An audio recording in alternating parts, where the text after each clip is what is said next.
Саламатсыңарбы, урматтуу кичинекей бөбөктөр. Мен силерге бүгүн Чагымчыл бөрү аттуу кыргыз эл жомогун айтып берейин. Бул окуянын чын төгүнүн эч ким билбейт. Анткени менен күндөрдүн бир күнүндө жырткычтардын падышасы Жолборс нокастап калат. Чүчкүрүп бышкырып, сасык тумо тийиптир. Дарт жанын анчалык кыйнабаса да, маанайы чөгүп, кабагы салыңкы. Жырткычтар коркконунан падышага көрүнүп коюш үчүн узун кезекке турушуп, ден соолугун сурап, эртерээк сакайып кетишин тилешти. Келбегенден жалгыз гана түлкү калыптыр. Ку түлкүнүн келбегенин Жолборс билмек деле эмес. Түлкүнүн баш ийбегенине ичи күйүп, падышага кошоматтанган карышкыр: "О, өкүмдар, бардык жырткычтар өзүңө кулдук уруп, кол кошуруп келишти. Чөчкүрүп эле калсаң баары жетип келип, ден соолугуңду тилешет. Мунун бардыгы өзүңө берилгендик деп эсептейм.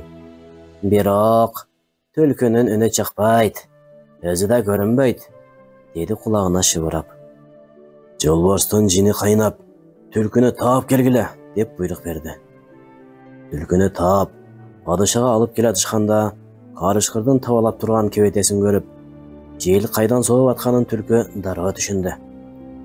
"Эй, айбан!" деп кыйкырды Жолборс түлкүнү көргөндө. "Жырткычтардын баары ал жайымды сурап келишти. Сен кайда жүрөсүң, ыя? Эмне, падышанын ден соолугу сага кереги жокпу?" "Бер ачууңузду бериңиз, өкүмдарым", деди түлкү жай. "Сиз мен жөнүндө антип ойлобоңуз. Сиздин кеселдеп калганыңызды угаар менен дары издеп кеткем." Ошондойду", деди Жолборс көбүрөп. "Анан таптыңбы?" "Таппаганда, таптым. Бир үкү табып айтты. Падышаңарга биздин урматтуу карышкырдын арткы шыйрагынын таманынан ашкан дары болбойт" деп. "Карышкыр падышага канчалык берилгени ушундан билинет."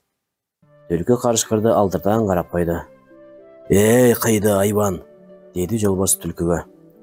"Эгерде ал жардам бербесе, тирүү калам деп ойлобо." Жолборстун кесели жөнөкөй эле сасык тумо экенин түшүнүп турган түлкү падышанын каарынан корккон жок.